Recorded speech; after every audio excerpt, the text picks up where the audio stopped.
Está de volta, são 12 horas e 45 minutos. Balanço já de volta. Traz aqui comigo. Família de garoto de 14 anos que sangra pelos olhos faz apelo para tentar descobrir as causas do sangramento. O que será? Você vai ver a reportagem agora com Silmara Souza. Balança aí. Minutos antes de passar pelo exame de cintilografia, os olhos da adolescente voltaram a sangrar. Triste, a menina de 14 anos relatou alguns sintomas causados pelo sangramento. Arde.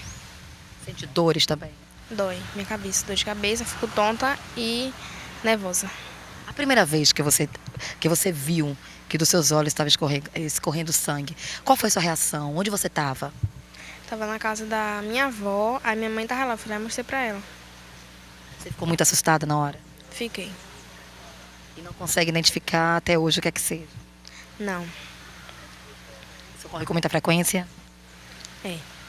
Logo em seguida, Keila foi encaminhada à sala de exames no Instituto de Medicina Nuclear do Sul da Bahia, que funciona em Itabuna.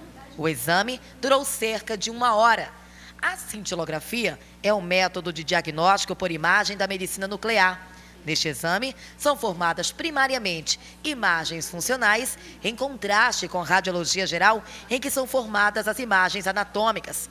Mas não tiveram capacidade de diagnosticar o problema da garota. Esse exame serve para avaliar se há alguma obstrução nos canalículos lagrimais.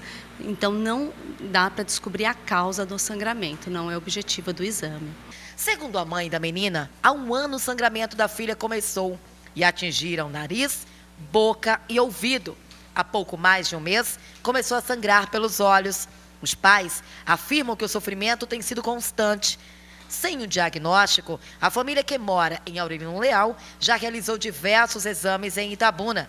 Sem recursos para continuar, os pais pedem ajuda. Faço um apelo para as pessoas, assim, os médicos, assim, os empresários que têm filho, porque eu não tenho, a família, não tem, assim, um recurso, né? Nós não temos recurso, não tenho trabalho, também não posso trabalhar porque eu tenho mais de 5 anos, deixei lá com a avó para vir para aqui com ela.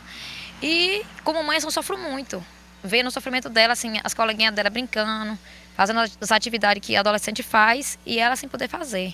Então peço assim, as pessoas que me ajudem, né? Então sua maior preocupação hoje é saber de verdade o diagnóstico que sua filha tem? O que ela tem. Eu peço a Deus que hoje mostre que ela tem, porque se não tiver, eu peço ajuda sim para alguém se comover para levar ela para fora, para outra cidade, né? E do jeito que ela está nessa situação aí, eu peço bem a Deus que apareça um filho de Deus que venha nos ajudar, porque a gente precisa bastante mesmo de ajuda aí, porque os exames dela são um exame muito caro, entendeu? Aí minhas palavras são essa mesmo. Bom, eu estou aqui com o Dr. Vandique Rosa, oftalmologista, que vai explicar para a gente se é uma doença, se é algo sobrenatural. Doutor, o que é que causa esse sangramento? O Instituto de Medicina Nuclear, depois do exame, a médica disse, olha, é preciso descobrir, a gente não sabe ainda. Mas o senhor é especialista da área, então, boa tarde. Boa tarde, Tom. Boa tarde, espectadores. Desculpe a minha voz tão rouca, porque tem mudança climática, mas você me convidou, é que estou para dar essas informações que é de interesse à comunidade. Bom, vamos primeiro desmistificar o que está sendo colocado. Olho não sangra. Tá? Primeiro ponto, o olho não sangra. Primeiro ponto, o olho não sangra. A não ser que sofra um trauma. Que não é o caso dela. Que não é o caso dela. Então, há um lado, voltando até um pouquinho, vamos voltar um pouco histórico do passado, tem até algumas histórias de pessoas que sangram, a Igreja Católica fala, tem aqui a Santa Teresinha do Menino Jesus, que foi um caso de histeria, né, comprovado na época, e acontece. E também, no mundo moderno, também houve um caso em Cuba, que essa menina também sangrava pelos olhos, e não foi dado nenhum diagnóstico preciso. Acontece casos isolados no Brasil. Recentemente, um caso no Ceará também, uma menina que está sendo conduzida para São Paulo, porque o que acontece é que a lágrima, ela faz parte do complexo ocular. É ela que lubrifica os olhos. Então, qualquer anomalia que aconteça nesse complexo pode sangrar. Então, você tem a glândula lacrimal que fica abaixo da pálpebra, toda vez que você pisca, desce uma lágrima, e o conduto lacrimal é exatamente onde a lágrima ela é escoada. Tanto é prova que quando você pinga um colírio nos olhos, você depois sente o gosto na boca. Verdade. Quando chora, sente também uma coisa salgada. Isso. Até a propósito, há algum tempo atrás em Israel, um garoto grava pedras de sal. Nada mais era do que uma doença chamada fibrose cística que saliniza as secreções glandulares. Então, muito sal promovia a pedrinha de sal precipitado. Não era nada de anomalia, nada de místico, e sim uma patologia sistêmica. No mundo atual, se descobriu que, no caso, quando você não tem trauma, não tem tumores naquela região, você tem que pensar muito na parte hematológica.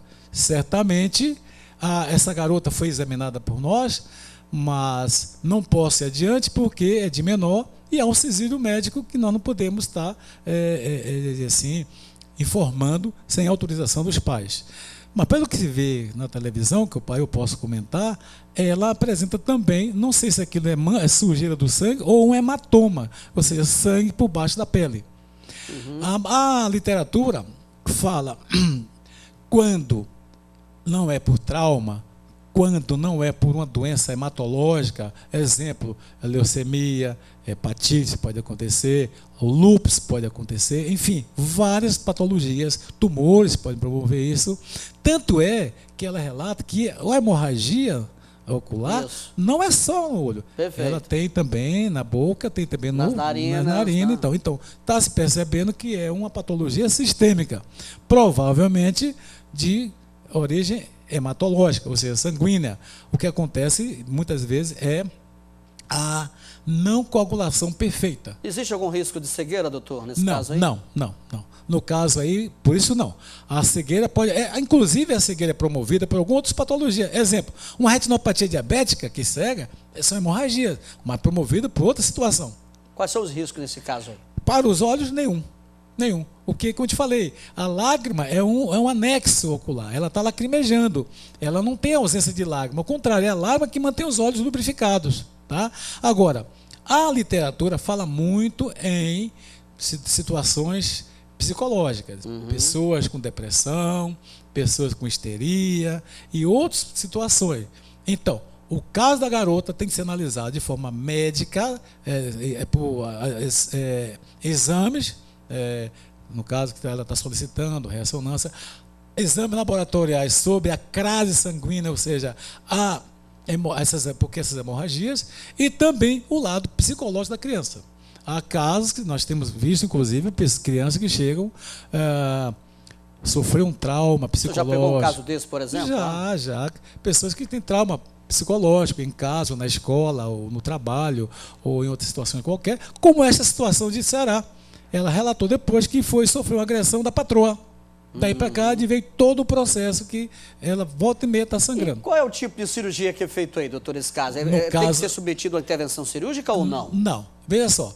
Aí só podemos responder depois que houver um resultado final, um diagnóstico. É uma tumoração, ninguém sabe. Então tem que ser avaliado de forma por imagem. Né? Certamente é o que estão solicitando os pais dela, que eu não sei qual é a sua Bom, mas de início, o senhor deixou bem claro que os olhos não sangram, né? Nesse caso específico, os olhos não sangram. Aí precisa de um exame. Esses exames são feitos aqui. Ela já fez um exame no Instituto de Medicina Nuclear, já passou também, né? O que ela fez no exame de olhos? O que ela fez foi a cintilografia dos canais lacrimais, para ver se tinha alguma obstrução, alguma tumoração, ou até mesmo inflamações. Se tivesse algum tumor, seria já diagnosticado tumor, ali, né? Pode ser um tumor benigno, inclusive, um abscesso faz isso. Até um abscesso, uma rinorreia. Exemplo, quando a pessoa, nossa mucosa nasal, desculpa, mucosa... agora me esqueci a palavra, mas no nariz existe o chamado plexo de Auerbach, que é muito frágil. Quando a pessoa toma uma pancada, sangra muito. Se você inspirar, vai acontecer ele ir pelo canal lacrimal. Claro, é bom que a gente deixe claro que nós não estamos comentando sobre a paciente. Exatamente. O Beto está falando no geral, no sentido geral. Citou um caso, por exemplo, aí de Israel, do garoto que as lágrimas se transformavam em pedras de sal. E que chegaram a dizer, né? Exatamente. Chegaram a dizer que o garoto chorava pedras de sal. E que não era bem isso, o senhor acabou de dar uma explicação oftalmológica, uma explicação técnica. Mas aí, com esses exames, dá para diagnosticar. Mas não dá para fazer nada por aqui, tem que ser em São Paulo. Não. Exatamente. Aqui pode ser feitos alguns exames hematológicos. Me parece que ela foi atendida pelo doutor Mangabeira, que é hematologista. Isso, perfeito. Ele deve ter solicitado os exames. Aqui pode fazer alguns exames de imagem, tipo ressonância magnética, tomografia, para ver se encontra alguma coisa que possa justificar. Se não, realmente existe em São Paulo um instituto de hematologia muito bem conceituado. Pode ser o hematoma, doutor? Na sua vasta experiência, pode ser? O hematoma, exatamente, o hematoma é consequência de alguma pancada, ou coisa nesse sentido, algum tumor maligno, benigno. Até também, eu estou comentando aqui situações, não claro, estou comentando exatamente, perfeito. De autoflagelo. Há pessoas que querem chamar atenção e fazendo esforço. Vamos deixar claro aqui que a gente não está confirmando. O doutor não está dizendo que é um autoflagelo aí no caso dela. Não tem nada a ver uma coisa com a outra. Exatamente. Está comentando no geral o assunto, o fato que ocorre, aconteceu também no Ceará, não é isso? É o que acontece na maioria das vezes quando vem até nós com esse episódio. Então, você quando faz a análise, que pede ao colega, ao psiquiatra ou ao psicólogo para conversar, nós vamos identificar um problema lá que nada demais, é apenas um problema de uma depressão, entendeu? Doenças que podem diminuir a sua autoimunidade e promover hemorragias. Isso acontece, entendeu? Mas não podemos falar muito em suposições. Claro. Temos de buscar causas físicas para Exatamente. ter explicação. O fato é que no passado, quando não tinham a medicina não evoluía. Era algo milagroso, era algo sobrenatural, milagroso, sobrenatural. Exato. Há casos como coisas sacras, Exato. coisas do mal. Que não é o caso dela aí, nenhum. Que a medicina avançou muito. Agora, é bom que se diga que o doutor Vandica não está entrando muito no assunto da paciente, mesmo porque até o próprio Conselho de Medicina não permite esses detalhes do paciente, sem que o próprio paciente autorize, correto, né? Correto. Autorize, e isso é um detalhe da medicina. A família. Por isso que ele está sendo, da família, por isso que ele está sendo muito enfático nisso. Mas uma coisa é fato, o que é que leva à cegueira no caso? A situação apresentada neste caso não é motivo de cegueira. Não é motivo de cegueira, tá? Porque o que está acontecendo é uma secreção hematoaquosa fora do olho. Tá explicado. É na lágrima. Tá na lágrima, não é no olho. Obrigado pela sua vinda aqui. Muito obrigado, meu querido. A sua rouquidão também tem que tomar bastante água. Peço desculpas uma vez a minha rouquidão, mas é exatamente a falta de água. Doutor Vandique Rosa, grande médico oftalmologista, obrigado pela sua vida aqui e por essas explicações. Vou dar uma paradinha agora.